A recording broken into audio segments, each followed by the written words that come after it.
Indian rupee crashes to a lifetime low. The rupee has slipped to a fresh record low. रुपया गिर गया। India is in dead economy. पर सवाल ये है कि रुपीस गिरता क्यों है? क्या यह पॉलिटिक्स का असर है?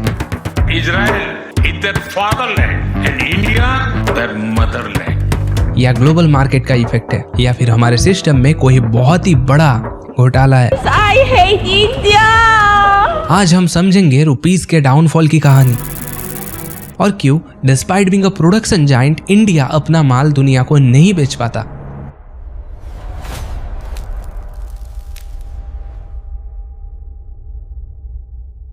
इंडिया दैट इज भारत, जो दुनिया के सबसे बड़े प्रोड्यूसर्स में से एक है। हमारा देश सब कुछ बनाता है, खाना, कपड़ा, मेडिसिन, इवन टेक्नोलॉजी तक। लेकिन जब बात आती है एक्सपोर्ट्स की तो हम पीछे रह जाते हैं। क्यों?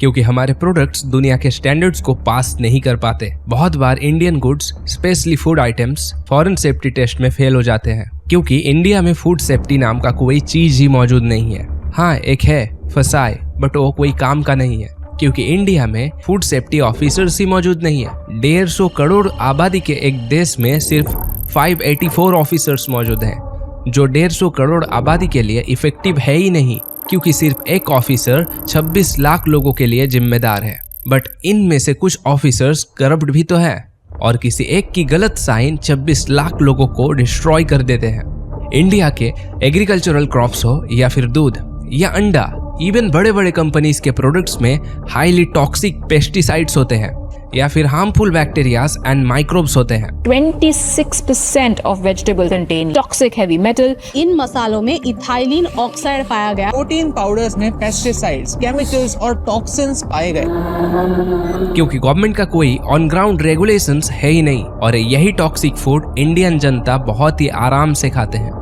लेकिन फॉरेन कंट्रीज में गवर्नमेंट अपने सिटीजन को इंडिया का टॉक्सिक फूड देके मारना नहीं चाहते और इसी वजह से कोई भी फॉरेन कंट्रीज हमारे इंडियन प्रोडक्ट्स को इंपोर्ट करने की सोचते भी नहीं। तो इसी वजह से जब हमारा माल एक्सपोर्ट नहीं हो पाता तो देश में डॉलर भी नहीं आता, और जब डॉलर नहीं आता तो इंडियन रुपीस गिरता चला जाता है। इंडिया में एक बहुत ही बड़ा प्रॉब्लम है क्वालिटी कंट्रोल और इंफ्रास्ट्रक्चर। हमारे स्मॉल फैक्ट्रीज के पास प्रॉपर मशीनरीज नहीं है, फूड प्रोसेसिंग आउटडेटेड है और हाइजीन नाम का कोई और तो एग्जिस्ट ही नहीं करता।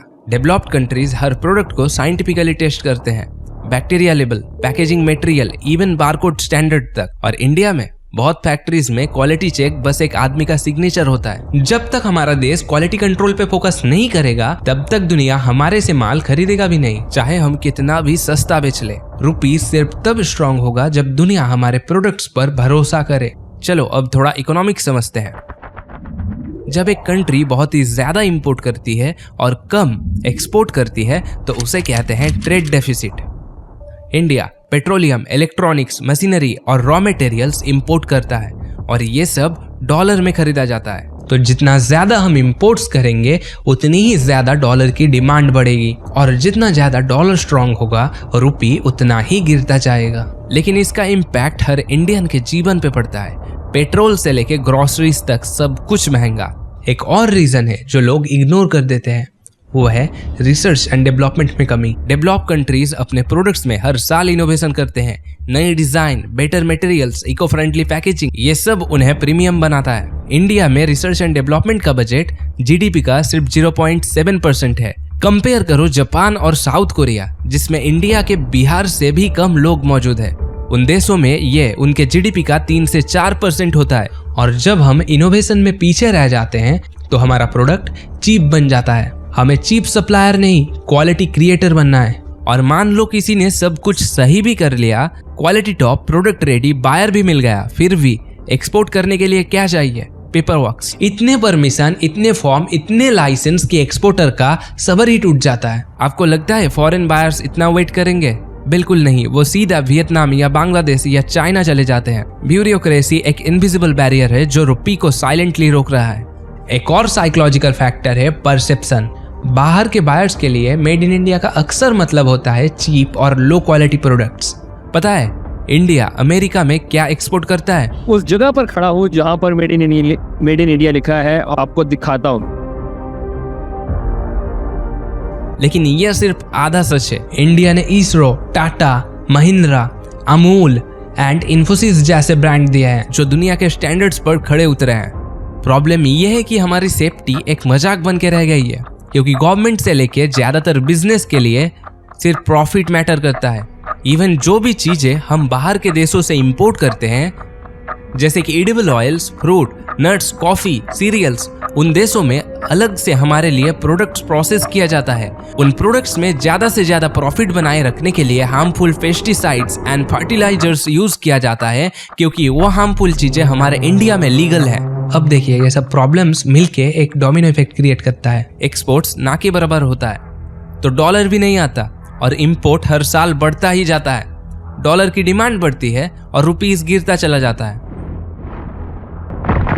ये सिर्फ इकोनॉमी का इशू नहीं है, ये एक एक्सट्रीम फाइनेंशियल डिसेबिलिटी है हमारे भारत के किसान, वर्कर, स्टूडेंट और सारे आम जनता के लिए। लेकिन दोस्तों स्टोरी यहाँ खत्म नहीं होता। हमारे पास सब कुछ है, रिसोर्सेस से लेके करोड़ों यंग टैलेंट और एक अनस्टॉपेबल जज्बा।